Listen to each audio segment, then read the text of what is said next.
Assalamualaikum warahmatullahi wabarakatuh. Yang terhormat Bapak Dr. Yudi Kusworojati, SEMPA, selaku dosen pemangku mata kuliah Manajemen Strategik, dan teman-temanku sekalian. Di kesempatan kali ini kami dari kelompok 7 akan mempresentasikan materi yang bertema tanggung jawab sosial dan etika dalam manajemen strategis. Sebelum itu, izin memperkenalkan diri. Nama saya Adinda Darbudiani dengan NNP 2340100334. Saya Dela Sarfitri dengan NNP 2340101314. Saya Reva Listiawaya dengan NNP 2340034. Baik, langsung masuk saja. Baik, selanjutnya ada perbandingan Friedman versus Carroll. Jadi, menurut Friedman, tujuan utama bisnis adalah untuk mencari laba. CSR dianggap tidak penting karena bisa mengurangi efisiensi dan keuntungan para pemegang saham. Sedangkan menurut Carroll, perusahaan punya 4 tanggung jawab, yaitu ekonomi, sosial, etika, dan hukum. Menurut R.C. Carroll, CSR dianggap penting karena untuk menjaga keseimbangan antara laba dan tanggung jawab sosial. Dan kesimpulan dari pandangan antara Milton Friedman dan R.C. Carroll yaitu Milton Friedman lebih berfokus kepada ekonomi, sedangkan R.C. Carroll lebih menekankan keberlanjutan dan keseimbangan sosial gitu. Jadi pandangan modern ini lebih mendukung R.C. Carroll karena terbukti CSR bisa meningkatkan kinerja dan reputasi jangka panjang perusahaan. Dan selanjutnya di sini ada dampak positif CSR terhadap kinerja perusahaan. Di sini ada beberapa poin. Yang poin pertama itu CSR dapat meningkatkan citra dan reputasi perusahaan, yang artinya perusahaan dipandang baik oleh masyarakat. Poin kedua, menarik karyawan berkualitas dan menjaga loyalitas mereka, yang artinya karyawan menjadi loyal dan bangga terhadap pekerjaan di bidangnya.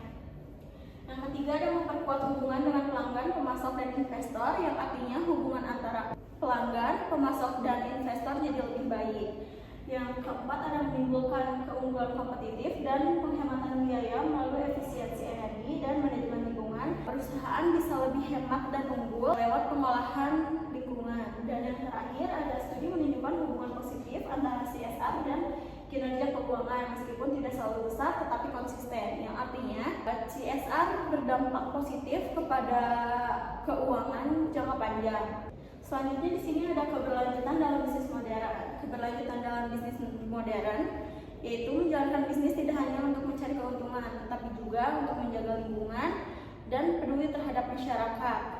Usaha bisa bertahan lama, dapat dipercaya, dan bisa bertahan terhadap krisis. Dan di sini ada 3 aspek utama, triple bottom line, ada ekonomi, sosial, dan lingkungan. Ekonomi yaitu perusahaan harus tetap menghasilkan keuntungan dan beroperasi secara efisien. Dan yang kedua ada sosial, yaitu perusahaan harus memperhatikan kesejahteraan karyawan, pelanggan, dan masyarakat sekitar. Sedangkan yang ketiga itu lingkungan, yaitu perusahaan harus mengurangi polusi, harus menghemat energi, dan harus mendaur ulang limbah. Dan di sini ada contohnya yaitu seperti Marks and Spencer dengan program Plan A.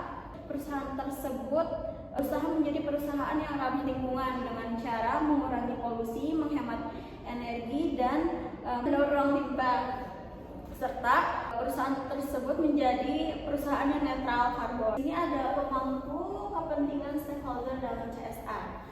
Jadi pemangku kepentingan stakeholder CSR itu yaitu pihak-pihak yang terlibat dan terdampak dalam suatu kegiatan perusahaan dan punya kepentingan terhadap keputusan serta tanggung jawab sosial perusahaan. Dan di sini ada pemangku kepentingan utama dan pemangku kepentingan sekunder. Pemangku kepentingan utama itu seperti pelanggan, karyawan, pemasok, pemegang saham, dan kreditor. Sedangkan pemangku kepentingan sekunder yaitu pemerintah, media, LSM, masyarakat, dan komunitas lokal. Jadi keputusan bisnis yang baik harus menyeimbangkan antara kepentingan semua pihak untuk mencapai keberlanjutan jangka panjang. Sekian, selanjutnya akan dijelaskan oleh rekan saya.